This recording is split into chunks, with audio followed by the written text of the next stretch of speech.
Assalamualaikum warahmatullahi wabarakatuh.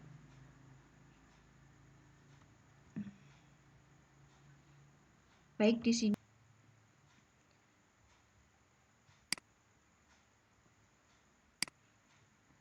sini saya akan menjelaskan tentang proses perpindahan panas. Perpindahan panas dari satu benda ke benda lain terjadi apabila terdapat perbedaan suhu di antara kedua benda tersebut. Maksudnya, panas berpindah dari benda yang bersuhu tinggi ke benda yang bersuhu rendah.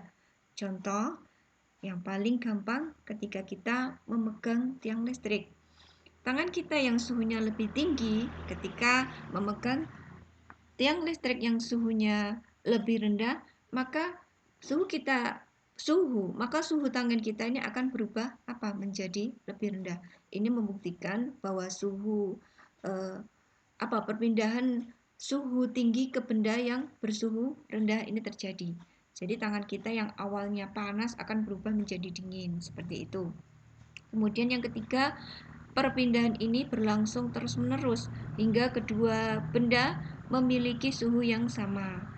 Misalnya, apabila kamu membuat teh panas dan menuangkannya ke dalam cangkir, maka lama-kelamaan air teh yang semula panas menjadi dingin. Nah, ini sesuai dengan suhu lingkungan. Hal ini karena panas telah dipindahkan dari cangkir ke lingkungannya. Ini contoh yang kedua. Ya, jadi ini ada hubungannya dengan peristiwa penguapan yang sudah dijelaskan sebelumnya. Bahwa penguapan itu apa? Penguapan itu proses perubahan dari benda cair menjadi gas, ya. Selanjutnya, perpindahan panas dibedakan menjadi 3, yaitu ada konduksi, konveksi, dan radiasi. Ya, konduksi yaitu perpindahan panas melalui benda padat. Nah, perpindahan panas tersebut tidak diikuti oleh perpindahan bagian-bagian benda. Konveksi merupakan perpindahan panas pada benda yang mengalir. Perpindahan panas tersebut selalu diikuti perpindahan bagian-bagian benda, sementara itu radiasi merupakan proses perpindahan panas yang berasal dari sumbernya dengan cara dipancarkan. Nah, ini harusnya kita menjelaskan konduksi dulu ya.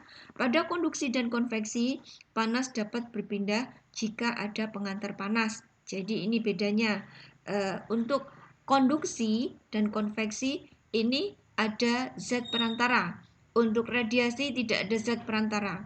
Pengantar panas dapat dibedakan menjadi 2, yaitu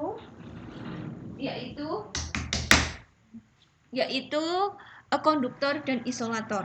Konduktor merupakan benda yang dapat menghantarkan panas dengan baik, sementara itu isolator merupakan benda yang tidak dapat atau sulit menghantarkan panas. Untuk konduktor, nah ini contohnya apa? Logam, apalagi aluminium. Nah, ini mengapa panci terbuat dari aluminium? Kenapa? Ya, agar mudah menghantarkan panas. Ya, agar air yang ada dalam panci cepat mendidih. Sementara isolator, apa contoh isolator? Benda yang tidak dapat atau sulit menghantarkan panas. Contohnya yaitu kayu. Nah, ini kenapa gagangnya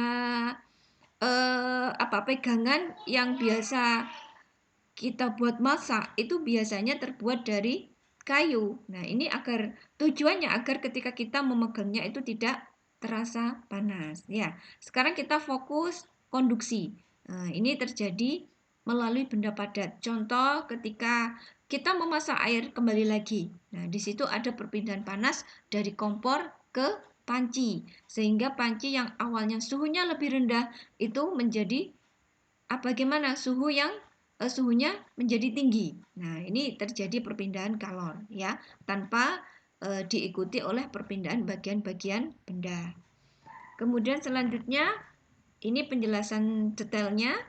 Konduksi adalah perpindahan kalor melalui suatu zat tanpa disertai perpindahan partikel-partikel zat. Contoh, besi dipanaskan. Nah, rasa panas memegang gelas ini juga contoh dari konduksi ya. Kemudian yang kedua, konveksi. Ini mohon maaf, ini seharusnya konveksi ya, bukan konvensi.